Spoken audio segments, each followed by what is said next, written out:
Act ಮಾಡಬೇಕು ಅನ್ನೋದು ಪ್ರತಿಯೊಬ್ಬ ಕಲಾವಿದರಿಗೆ ಸಿಗಲ್ಲ. ಮುಖ್ಯವಾಗಿ ನಾನು ಸಿನಿಮಾ ನೋಡ್ತಾ ಅನ್ನಿಸ್ತು, ನಮ್ಮ ಮಿಕ್ಕೆಲ್ಲ ಆರ್ಟಿಸ್ಟ್ಗಳು ತುಂಬ ಚೆನ್ನಾಗಿದೆ. ಯಾಕೆಂದರೆ ಒಂದು ಅಡುಗೆ ಚೆನ್ನಾಗಾಗಬೇಕು, ಅಥವಾ ಒಂದು ಬಟ್ಟೆ ಚೆನ್ನಾಗಿ ನೇಯ್ಗೆ ಆಗಬೇಕು, ಅಥವಾ ಒಂದು ಪ್ರಾಡಕ್ಟ್ ಹೊರಗಡೆ ಬರಬೇಕು ಅಂತಂದರೆ ಅದು ಒಬ್ಬರು ಕೆಲಸ ಆಗೋದಿಲ್ಲ. ಹಾಗಾಗಿ ಈ ಏನೊಂದು ತನಿಖೆಯ ಪ್ರಕರಣದಲ್ಲಿ ಎಸ್ ಕೆ ಉಮೇಶ್ ಅವರ ಪಾತ್ರವನ್ನು ಮಾಡಿದಂಥ ನಮ್ಮ ಹರ್ಷ ಅವರು ತುಂಬ ಚೆನ್ನಾಗಿ ಮಾಡಿದ್ದಾರೆ. ಯಾಕೆಂದರೆ ಖಡಕ್ ಪೊಲೀಸ್ ಅನ್ನುವಾಗ ಅಲ್ಲೊಂದು ಹೃದಯ ಇದೆ. ಇದರಲ್ಲಿ ಮುಖ್ಯವಾಗಿ ಹೇಳೋದು ಏನಂದರೆ, ಪೊಲೀಸ್ ಅಂದ ತಕ್ಷಣ ಅವ್ರಿಗೆ ಹೃದಯನೇ ಇರೋದಿಲ್ಲ ಅಂತ ಅನ್ಕೋಬಾರ್ದು. ಅವರು ಒಂದು ತಂದೆ ಆಗ್ತಾರೆ, ಅವ್ರಿಗೂ ಮಕ್ಕಳಾಗತ್ತೆ.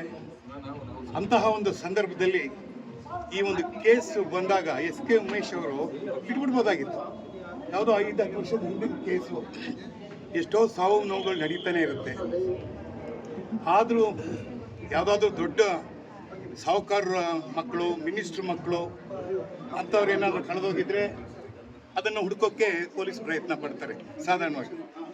ಆದರೆ ಸಾಮಾನ್ಯ ಪ್ರಜೆ, ಒಬ್ಬ ಮಿಡ್ಲ್ ಕ್ಲಾಸ್ ಮ್ಯಾನ್, ಅದು ಹೆಂಡತಿನೂ ಕಳ್ಕೊಂಡಿರ್ತಾನೆ ಆಕ್ಸಿಡೆಂಟಲ್ಲಿ, ಅಂದರೆ ಬಾತ್ರೂಮಲ್ಲಿ, ಹಾಗೂ ಮಗಳನ್ನ ಕಾಣೆ ಆಗ್ತಾನೆ. ಹೇಳ್ತಾನವನು, ನನ್ನೆಲ್ಲ ನೀವೆಲ್ಲ ಒಂಟಿ ಮಾಡಿ ಹೋಗ್ತಾ ಇದ್ದೀರಾ ಅಂತ ಒಂದು ಎಚ್ಚರಿಕೆಯನ್ನು ಕೊಡ್ತಾನೆ.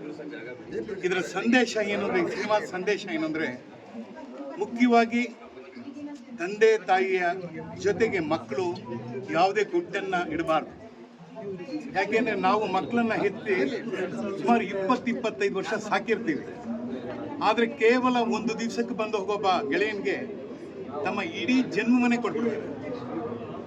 ನಾವು ತಂದೆ ತಾಯಿಗಳು ನೋಡಿ ಮಾಡಿ ಒಂದು ಜವಾಬ್ದಾರಿಯಾದ ಕುಟುಂಬಕ್ಕೆ ನಾವು ಕೊಡಬೇಕು ಅಂತ ಇರಬೇಕಾದಾಗ, ಅಲ್ಲಿ ನೀವು ಒಂದು ಪಾತ್ರದಲ್ಲಿ ನೋಡಿರ್ಬೋದು, ನೀವು ಅವ್ರ ಅಣ್ಣ ಬಂದು ಹೇಳ್ತಾನೆ, ಬುದ್ಧಿ ಹೇಳ್ತಾನೆ, ಈ ಹುಡುಗಿಗಿಂತ ದುಡ್ಡಿರೋರು ಬಂದರೆ ನಿನ್ನ ಜೀವನ ಚೆನ್ನಾಗತ್ತೆ ಅಂತ. ಆ ಥರ ಆಗ್ಬಿಡ್ತು ಅಂತಂದರೆ ಎಲ್ಲ ದುಡ್ಡಿರೋರು ನನಗೆ ಹೋಗ್ಬೇಕಾಗತ್ತೆ. ಆದರೆ ನಿಜವಾದ ನಾನು ಹೇಳೋದೇನಪ್ಪ ಅಂದರೆ, ಬಡವ್ರ ಮನೆಯಲ್ಲೂ ಮರ್ಯಾದೆ ಇರುತ್ತೆ, ಮಧ್ಯಮ ವರ್ಗದಲ್ಲೂ ಮರ್ಯಾದೆ ಇರುತ್ತೆ, ಸಾಹುಕಾರ ಮನೆಯಲ್ಲೂ ಮರ್ಯಾದೆ ಇರುತ್ತೆ. ಆ ಮರ್ಯಾದೆನೇ ಉಳಿಸ್ಕೊಳ್ಳುವಂಥ ಕುಟುಂಬಗಳು ಇದ್ದರೆ ಮಾತ್ರ ಮಕ್ಕಳು ಚೆನ್ನಾಗಿ ಬೆಳೀತಾರೆ ಅನ್ನೋದನ್ನು ಬಹಳ ಸಾಂದರ್ಭಿಕವಾಗಿ ಚಿತ್ರವನ್ನು ಮಾಡಿ ತೋರಿಸಿದ್ದಾರೆ. ನಾನು ಮೊದಲೇ ಹೇಳಿದಾಗ ಈ ಪಿಕ್ಚರ್ನ ಹೀರೋ ನಾನಲ್ಲ, ಅಥವಾ ನಾವು ಯಾರೂ ಅಲ್ಲ, ಉಮೇಶ್ ಅವರು. ಉಮೇಶ್ ಅವ್ರಿಗೆ ನನಗೆ ಸಾಥ್ ಕೊಡ್ತೀನಿ. ಯಾಕೆಂದರೆ ಅವ್ರಿಗೂ ಒಂದು ಮಗಳಿದ್ದಾರೆ. ನೀವೇನ ಕೇಳಿದ್ರೆ ಎಮೋಷನ್ ಆದ್ರ ಅಂತ ಹಿಂಗೆ ಆಗೋದು. ನಾವು ಅವ್ರು ಇಲ್ಲದೇ ಇದ್ರೆ ಈ ಒಂದು ಕಥೆನೇ ಬರ್ತಾ ಇರಲಿಲ್ಲ. ಎಷ್ಟೋ ಸಿನಿಮಾಗಳಲ್ಲಿ ಮಕ್ಕಳು ಹೇಗಿರಬೇಕು ಅಂತ ನೀವು ನೋಡಿರ್ಬೋದು. ಇತ್ತೀಚೆಗೆ ನಮ್ಮ ರಾಜ್ಕುಮಾರ್ ಅವರು ಒಂದು ಸಿನಿಮಾವನ್ನು ಮಾಡಿದ್ರು, ಕಡೆಯ ದಿನಗಳಲ್ಲಿ ಮಾಡಿದಂಥ ಸಿನಿಮಾ, ತುಂಬ ಅದ್ಭುತವಾದ ಸಿನಿಮಾ ಅದು. ಅಲ್ಲಲ್ಲ, ಅದಕ್ಕೆ ಮಾಡ್ತಿದ್ದೀನಿ, ಹೇಳ್ತೀನಿ. ಆ 3 ಜನ ಮಕ್ಕಳು, ಗಂಡು ಮಕ್ಕಳಿಗೆ ಜೀವನ ಚೈತ್ರ, ಅಲ್ಲಿ ಮಕ್ಕಳಿಗೆ ಒಂದು ಜವಾಬ್ದಾರಿಯನ್ನು ಹೇಳ್ತಾರೆ. ಬಹುಶಃ ನನಗೆ ಇವತ್ತು ಆ ಒಂದು ತಂದೆ ಥರ ಇರಬೇಕು, ರಾಜ್ಕುಮಾರ್ ಥರ ತಂದೆ ಥರ ಇರಬೇಕು. ಸೊ ಇವತ್ತಿಗೆ ಈ ಸಿನಿಮಾ ಕೇವಲ ನಟರಿಗೆ ಮಾತ್ರ ಮೀಸಿದ್ದಲ್ಲ, ಇದರ ನಿರ್ದೇಶನ ಮಾಡಿದಂಥ ವೆಂಕಟ್ ಭಾರದ್ವಾಜ್, ಇದಕ್ಕೆ ಮ್ಯೂಸಿಕ್ ಕೊಟ್ಟಂಥ ಸಮೀರ್ ಕುಲಕರ್ಣಿ, ಹಾಗೂ ಇದನ್ನು DOP ಪ್ರಮೋದ್ ಅವರು, ಎಡಿಟ್ ಮಾಡಿದಂಥ ಶಮೀಕ್, ಇವರೆಲ್ಲರಿಗೂ ಧನ್ಯವಾದಗಳು.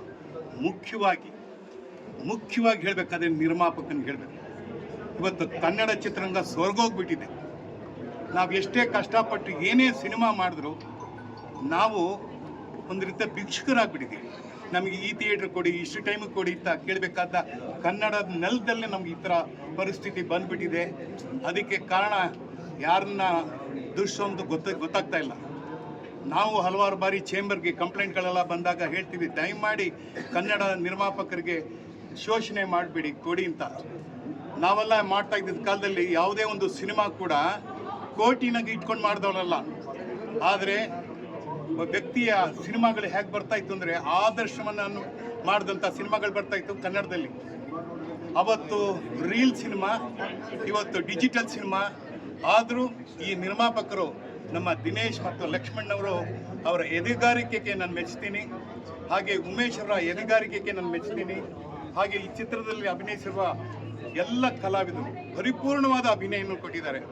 ಒಂದು ರೀತಿ ಥ್ರಿಲ್ಲಿಂಗ್ ಆಗಿತ್ತು. ಎಲ್ಲರೂ ಬಯಸೋದಂದ್ರೆ ಫಾಸ್ಟಾಗಿ ಹೋಗ್ಬಿಡ್ಬೇಕು ಆಗಲ್ಲ. ಒಂದು ಯಾವುದೇ ಅಡುಗೆ ಮಾಡಬೇಕಾದ್ರೂ ಅದಕ್ಕೆ ಒಂದು ಹದ ಬರಬೇಕು. ಒಂದು ಮಗು ಹುಟ್ಟಬೇಕಾದ್ರೂ ಒಂದು 9 ತಿಂಗಳು ಕಾಯಬೇಕು. ಅದೇ ರೀತಿ ಯಾವುದೇ ಒಂದು ಪದಾರ್ಥಗಳನ್ನ ಮುಂಚೆನೇ ಹೇಳಿದಾಗೆ ಸ್ವಲ್ಪ ಹೊತ್ತು ಕಾದರೆ ಅದರ ಒಂದು ಪ್ರಭಾವ ನಿಮ್ಗೆ ಗೊತ್ತಾಗತ್ತೆ. ದಯಮಾಡಿ ಎಲ್ಲ ನನ್ನ ಕನ್ನಡದ ಮನಸ್ಸುಗಳಿಗೆ ಕೈ ಮುಗಿದು ಬೇಡ್ಕೊತೀನಿ, ನಮ್ಮ ನಿರ್ಮಾಪಕರನ್ನು ಉಳಿಸಿ ಈ ಚಿತ್ರವನ್ನು ಸಾಕಷ್ಟು ಪ್ರಚಾರ ಮಾಡೋದ್ರ ಮೂಲಕ ತಂದೆ ತಾಯಿಗಳೆಲ್ಲ ಬರಬೇಕು. ನಾನು ಮುಖ್ಯವಾಗಿ ಹೇಳೋದು ಎಲ್ಲ ತಂದೆ ತಾಯಿಗಳು ಬರಬೇಕು, ಮಕ್ಕಳು ಬಂದು ನೋಡ್ಬೇಕು ಈ ಸಿನಿಮಾನ. ಇವತ್ತು ಕಾಲ ಬದಲಾಗಿದೆ, ಜೀನ್ಸ್ ಬಂದ್ಬಿಟ್ಟಿದೆ, ಆಮೇಲೆ ಜೀನ್ಸ್ ಸೆಟ್ ಬಂದ್ಬಿಟ್ಟಿದೆ. ಆದರೆ ಬರಬೇಕಾಗಿರೋದು ನಮ್ಮ ಸಂಸ್ಕೃತಿ, ಭಾರತೀಯ ಸಂಸ್ಕೃತಿ ಬರಬೇಕು, ನಮ್ಮ ಕರ್ನಾಟಕದ ಸಂಸ್ಕೃತಿ ಬರಬೇಕು, ನಾವಾಗಬೇಕು. ಅವತ್ತೇ ಕನ್ನಡ ಚಿತ್ರರಂಗ ಉಳಿಯೋದು ಅಂತ ಹೇಳ್ತಾ ನಾನು ಮಾತು ಮುಗಿಸ್ತೀನಿ. ಜೈ ಹಿಂದ್. ಸರ್ ಮೂವಿ ತುಂಬ ಚೆನ್ನಾಗೈತೆ ಸರ್, ನೋಡ್ಬೋದು ಮತ್ತೆ ಇನ್ನೊಂದು ಸಾರಿ ಚೆನ್ನಾಗೈತೆ. ಆಡಿಯನ್ಸ್ ಹೇಳಕ್ಕೆ ಇಷ್ಟಪಡ್ತೀರಾ ಸರ್? ಆಡಿಯನ್ಸ್ಗೆ ಏನು ಹೇಳಕ್ಕೆ ಇಷ್ಟಪಡ್ತೀರಾ ಸರ್? ಆಡಿಯನ್ಸ್ಗೆ ಈ ಪಿಕ್ಚರ್ ತುಂಬ ಚೆನ್ನಾಗೈತೆ, ಬಂದು ಎಲ್ಲ ನೋಡ್ಬೋದು. ಕನ್ನಡ ಮೂವಿ ಯಾರಿಗೇನೋ ಕಡಿಮೆ ಇಲ್ಲ, ಪಿಕ್ಚರು ಚೆನ್ನಾಗೈತೆ. ನಮ್ಮ ದಿನೇಶ್ ಸರ್ ನಿರ್ಮಾಣದಿಂದ ಚೆನ್ನಾಗೈತೆ ಸರ್. ಆ್ಯಕ್ಟಿಂಗ್ ಎಲ್ಲ ಸರ್? ಆ್ಯಕ್ಟಿಂಗ್ ಅಂತೂ ಎಲ್ಲ ಚೆನ್ನಾಗಿ ಮಾಡೋದು. ಸುಂದರರಾಜ್ ಅಂತೂ ತುಂಬ ಚೆನ್ನಾಗಿ ಮಾಡೋದು, ಡೈರೆಕ್ಟರ್ ಅಂತೂ ತುಂಬ ಚೆನ್ನಾಗಿ ಮಾಡೋದು, ಆ್ಯಕ್ಟಿಂಗ್ ಎಲ್ಲರೂ ಚೆನ್ನಾಗಿ ಮಾಡೋದು. ತುಂಬ ಚೆನ್ನಾಗಿದೆ. ತುಂಬ ಪೊಲೀಸವರು ಲಾಸ್ಟ್ನಲ್ಲಿ ಒಳ್ಳೆ ಶಿಕ್ಷೆ ಕೊಡ್ತಾರೆ, ತಪ್ಪಾಗೋರಿಗೆ ಶಿಕ್ಷೆ ಆಗುತ್ತೆ. Extraordinary sentiment.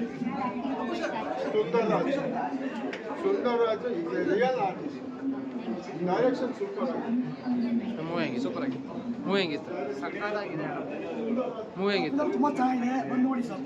ಒಂದು ತಂದೆ ಒಂದು ಮಗಳನ್ನ ಪ್ರೀತಿ ಮಾಡೋ ಜಾಗದಲ್ಲಿ ಮತ್ತೆ ಒಂದು ಲವ್ನ ಹೆಸರಲ್ಲಿ ಕೊಲೆ ಮಾಡಿ ಅದನ್ನ ವಿದ್ಯುತ್ವಾಗಿ ಮಾಡ್ತಾರೆ. ಇನ್ನೊಂದು ತುಂಬ ಚೆನ್ನಾಗಿದೆ, ಬಂದು ನೋಡಿ ಸರ್.